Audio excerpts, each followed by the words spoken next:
Live പോവല്ലേ? Okay, ഞാൻ ഒന്നുകൂടെ പറയുക. ഞാനൊരു പ്രധാനപ്പെട്ട വിഷയം ഒന്ന് ഷെയർ ചെയ്യാൻ വേണ്ടിയിട്ടാണ് ഞാൻ ഈ വീഡിയോയിൽ ഇടുന്നത്.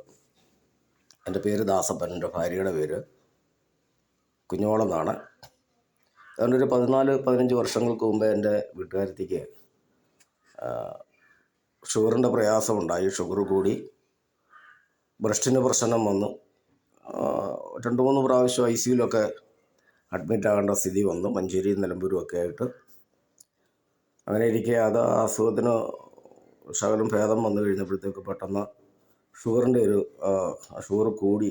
സാധാരണ മരുന്ന് നമ്മൾ കഴിച്ചുകൊണ്ടിരിക്കുന്ന മരുന്ന് അത് അങ്ങനെ തന്നെയാണ് കഴിക്കുന്നെങ്കിലും അതിൻ്റെ ഏറ്റക്കുറച്ചിലിനെ കുറിച്ച് അറിയാതെ വന്നതുകൊണ്ട് ഷുഗർ കൂടിയതാണ് ബ്രസ്റ്റിന് പ്രശ്നം ഉണ്ടായത്.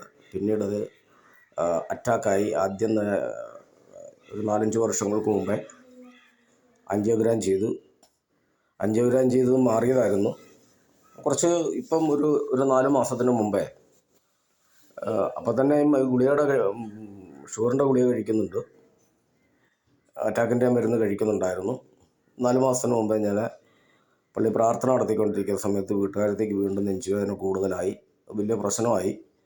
അടുത്തുള്ള ഒരു ഹോസ്പിറ്റലിൽ ഞാൻ കൊണ്ടുപോയി കഴിഞ്ഞപ്പം അവർ പറഞ്ഞു മെഡിക്കൽ കോളേജിൽ കൊണ്ടുപോയിക്കൊള്ളാൻ പറഞ്ഞു. അപ്പോൾ ഞാൻ മെഡിക്കൽ കോളേജിൽ കൊണ്ടുവന്ന് കഴിഞ്ഞപ്പം ഇദ്ദേഹത്തെ സ്ഥിരമായി നോക്കിക്കൊണ്ടിരിക്കുന്ന ആളെ കണ്ട് അദ്ദേഹം നോക്കിക്കഴിഞ്ഞേച്ച് അദ്ദേഹം വന്നത് വലിയ മ്ലാനത മനോഭാവത്തോടു കൂടിയാണ്. അപ്പം ഞാൻ ചോദിച്ചു എന്താ ഡോക്ടർ പ്രശ്നമെന്ന് ചോദിച്ചപ്പോൾ പറഞ്ഞു ആളിന് പമ്പിങ് കുറവാന്ന് പറഞ്ഞു. അപ്പോൾ ഞാൻ എന്താ ചെയ്യേണ്ടതെന്ന് ചോദിച്ചപ്പോൾ പറഞ്ഞു ഭക്ഷണം കഴിക്കുക, ബെഡ് റെസ്റ്റ് എടുക്കുക എന്ന് പറഞ്ഞാൽ ശരിക്കും അനങ്ങാനോ സ്വന്തമായി ഒരു തുണി പോലും എടുത്ത് വിരിച്ചിടാൻ പറ്റുകയില്ലാത്ത ഒരു സിറ്റുവേഷനാണ് അദ്ദേഹം പറഞ്ഞത്. അപ്പോൾ ഇത് എന്നത്തേക്ക് മാറുമെന്ന് ചോദിച്ചപ്പോൾ അദ്ദേഹത്തിന് അങ്ങനെ ഒരു ഉറപ്പ് പറയാൻ കഴിയുന്നില്ല. അദ്ദേഹം പറഞ്ഞ മരുന്ന് കഴിക്കുക, റെസ്റ്റ് എടുക്കുക എന്നുള്ളതായിരുന്നു. അപ്പോൾ ഒരു മാസത്തേക്ക് എനിക്ക് ഏതാണ്ട് 4500 രൂപയുടെ മരുന്നായിരുന്നു അദ്ദേഹം അവിടുന്ന് കുറിച്ച് തന്നത്. ആ മരുന്ന് കുറിച്ച് തന്നു. അപ്പോൾ എനിക്ക് വളരെ മാനസികമായി ബുദ്ധിമുട്ടുണ്ടായി. കാരണം എന്നെ സംബന്ധിച്ചിടത്തോളം അങ്ങനെ ഒരു സംഖ്യ ഒരു മാസം ഓരോരോ മാസങ്ങളിലും താങ്ങുന്നൊരു വലിയ വിഷയമായിരുന്നു. അപ്പം ഞാൻ ഇവിടെ ലിപ്സി ഹോസ്പിറ്റൽ എന്ന് പറഞ്ഞൊരു ഹോസ്പിറ്റൽ, അത് നാച്ചുറോപ്പതിയാണ്, വാഴക്കാട് എന്ന് പറയുന്ന സ്ഥലത്താണ്. അവിടുത്തെ ആ ഹോസ്പിറ്റലിൽ ഞാൻ ചില മാസങ്ങൾക്ക് മുമ്പേ എൻ്റെ ഒരു സുഹൃത്തിൻ്റെ കാലിൻ്റെ പ്രശ്നത്തോട് അദ്ദേഹത്തിന് തലവേദനയുള്ള ബന്ധത്തിൽ ഞാൻ അവിടെ ചെന്നിരുന്നു. അവിടെ ചെന്നപ്പോൾ അവർക്ക് ആ രോഗത്തിന് അദ്ദേഹത്തിന് മാറ്റം വന്നു. അപ്പോൾ ഞാനത് കണ്ടൊക്കെ എനിക്ക് ബോധ്യം വന്നു. അവിടെ ക്യാൻസർ രോഗം പോലും ചികിത്സിച്ച് മാറിയത് ഞാൻ എൻ്റെ കണ്ണിന് നേരിട്ട് ആൾക്കാരുമായിട്ട് ബന്ധപ്പെട്ട് എനിക്ക് ബോധ്യം വന്നു കഴിഞ്ഞതിന് ശേഷമാണ് ഞാൻ ഇനി പോകുന്നത്. അങ്ങനെ ഈ വിഷയങ്ങൾ എൻ്റെ ജീവിതത്തിലൊരു ഭാരമായി എൻ്റെ വീട്ടുകാരത്തേക്ക് വന്നു കഴിഞ്ഞപ്പോൾ ഞാൻ അദ്ദേഹത്തെ കൊണ്ട് നേരെ അവരുടെ ഹോസ്പിറ്റലിൽ ചെന്നു. 14 ദിവസം ഞാൻ അവിടെ അഡ്മിറ്റാക്കി. 14 ദിവസം അവിടെ അഡ്മിറ്റാക്കി തിരിച്ച് വീട്ടിൽ വന്നു. ഒരു 26 ദിവസം കൂടെ അവിടുന്ന് ചെയ്തു തന്നിരിക്കുന്ന അതേ കണ്ടിന്യൂ തന്നെ ഭവനത്തിൽ വന്ന് ആ ട്രീറ്റ്മെൻറ്റിൽ അങ്ങനെ തുടർന്നു. 26 ദിവസം മൊത്തം 40 ദിവസമായിരുന്നു. ഈ 40 ദിവസം കൊണ്ട് ഏകദേശം രോഗത്തിൻ്റെ ഒരു പരിപൂർണതയിൽ വിടുതലിന് വഴിയൊരുക്കി. എന്നാലും ഞാൻ ഈ അറ്റാക്കിൻ്റെ പ്രശ്നമുള്ളവർക്ക് കുറച്ച് ദിവസങ്ങൾ വേണ്ടി വരുമെന്ന് പറഞ്ഞിരുന്നു. അതുകൊണ്ട് കഴിഞ്ഞ 2 ദിവസം മുമ്പേ 100 ദിവസം തികഞ്ഞു. 102ാമത്തെ ദിവസം ഞാൻ വീണ്ടും അതേ മെഡിക്കൽ കോളേജിൽ തന്ന അതേ ഡോക്ടറെ തന്നെ കൊണ്ട് കാണിച്ചു. അപ്പോൾ അദ്ദേഹത്തെ കൊണ്ട് കാണിച്ചു കഴിഞ്ഞപ്പോൾ അദ്ദേഹം ചെക്ക് ചെയ്ത് എൻ്റെ വീട്ടുകാരത്തിനോട് പറഞ്ഞു അമ്മയ്ക്ക് പ്രശ്നങ്ങളൊന്നുമില്ല കേട്ടോ, ഒരസുഖവും ഇല്ല, പമ്പിങ് ഒക്കെ നോർമലാണ്, എല്ലാ വിഷയങ്ങളും നോർമലാണ് എന്ന് പറഞ്ഞ് ടെസ്റ്റ് ചെയ്യുന്ന റിസൾട്ട് അവരെൻ്റെ കയ്യിൽ തന്നു. എനിക്ക് തോന്നുന്നു ആ ഡോക്ടറെ മുഖഭാവം കണ്ടു കഴിഞ്ഞപ്പോഴത്തേക്ക് എനിക്ക് തന്നെ ഉള്ളിലൊരു ചിരിയാണ് പൊട്ടിയെ. കാരണം അദ്ദേഹം പറഞ്ഞത് എഴുന്നേൽക്കുകയില്ല, നടക്കുകയില്ല, അനങ്ങാൻ പറ്റുകയില്ല എന്നൊക്കെ പറഞ്ഞ ഒരു സംഭവമായിരുന്നു.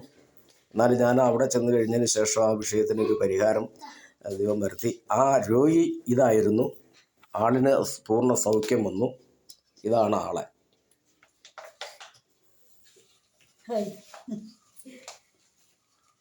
അപ്പോൾ അങ്ങനെ ആ ചികിത്സയുടെ ഭാഗത്തിൽ ഡോക്ടർ റിസൾട്ട് തന്നത് കംപ്ലീറ്റ് മാറി എന്നുള്ളതാണ്. അപ്പോൾ ഈ വിഷയം എനിക്കൊന്ന് എല്ലാവരോടും ഒന്ന് ഷെയർ ചെയ്യണമെന്നൊരു ആഗ്രഹം ഉണ്ടായിരുന്നത് കൊണ്ടാണ് ഞാൻ ഈ വിഷയം ഇതിനകത്ത് ഇട്ടിരിക്കുന്നത്. താല്പര്യമുള്ളവർക്ക് നമുക്കറിയാം സാമ്പത്തികമായി വലിയ ഒത്തിരി പ്രശ്നങ്ങളൊക്കെ നേരിടുന്ന ഒരുപാട് ആൾക്കാരുണ്ട്. സാമ്പത്തികമായിട്ടല്ല, രോഗികൾക്ക് ചികിത്സിക്കാനുള്ള താൽക്കാലിക ബുദ്ധിമുട്ടുകൾ ഇച്ചിരി കൂടും, സാമ്പത്തികമായി ഇച്ചിരി കൂടുമെങ്കിലും ആ വിഷയം മാറുകയാണെന്നുണ്ടെങ്കിൽ പിന്നീട് നമുക്ക് ആ പ്രശ്നത്തിനകത്തോട്ട് നമുക്ക് മറ്റുള്ളവരുടെ ബുദ്ധിമുട്ടുകളും മാനസിക ടെൻഷനും ഇതെല്ലാം രോഗിക്ക് കാണുമ്പോൾ അതും ഒരു പ്രശ്നമാകും. രോഗിയെ കാണുമ്പം കൂടി വരുന്നവരും ബന്ധുക്കളും മാതാപിതാക്കളും സഹോദരങ്ങളായാലും ചാർച്ചക്കാരായാലും ആരായിരുന്നാലും അവർക്കും ഒരു മാനസിക ബുദ്ധിമുട്ടുകളും പ്രയാസങ്ങളും ഒക്കെ ഉണ്ടാകും. ദൈവം സഹായിച്ച് ഇപ്പം എൻ്റെ ആ ഒരു ബുദ്ധിമുട്ടുകൾ പൂർണ്ണമായി മാറി. ഇന്ന് ആൾ നല്ല പെർഫെക്റ്റാണ്. അവിടെ നിന്ന് ഡോക്ടർ പറഞ്ഞാൽ അനങ്ങാൻ പറ്റില്ലെന്ന് പറഞ്ഞാൽ ആ സ്ഥാനത്ത് ഇപ്പോൾ അടുക്കളയിലെ പണിയൊക്കെ പുള്ളിക്കാരത് തന്നെയാണ് ചെയ്യുന്നത്. എന്തായാലും പൂർണ്ണമായിട്ട് മാറി എന്നുള്ളതാണ് റിസൾട്ട് തന്നെ. പിന്നെ നമുക്ക് ബോധ്യം ഉണ്ടായിരുന്നു, ആരെങ്കിലും ഇങ്ങനെയുള്ള സാഹചര്യങ്ങളിൽ ഇങ്ങനെയുള്ള രോഗങ്ങളിൽ ഭാരപ്പെടുന്ന ആൾക്കാരൊക്കെ ഉണ്ടെങ്കിൽ ഈ വാഴക്കാട് എന്ന് പറയുന്ന സ്ഥലം, അതായത് എടവണ്ണപ്പാറ കഴിഞ്ഞിട്ട് അവിടെ നിന്ന് 2 കിലോമീറ്റർ മുന്നോട്ട് പോയി കോഴിക്കോട് റൂട്ടിന് വാഴക്കാട് എന്ന് പറയുന്ന സ്ഥലത്താണ് ഈ ലിപ്സി ന്യൂ വില്യൻസ് എന്ന് പറയുന്ന നാച്ചുറോപ്പതി ഹോസ്പിറ്റൽ. അവിടെ ചെന്ന് ആ ഡോക്ടറുമായിട്ട് ബന്ധപ്പെട്ടാൽ 90% ഒത്തിരി കാര്യമായിട്ടുള്ള ഒത്തിരി പ്രശ്നങ്ങളുള്ളതൊക്കെ ആണെങ്കിൽ മാറുമെന്ന് എനിക്ക് വിശ്വാസമുണ്ട്. ആഗ്രഹിക്കുന്നവർക്ക് അവിടെ ചെല്ലാം, അവരുമായിട്ട് ബന്ധപ്പെടാം. ദൈവം നിങ്ങളെ ധാരാളമായി സഹായിക്കട്ടെ.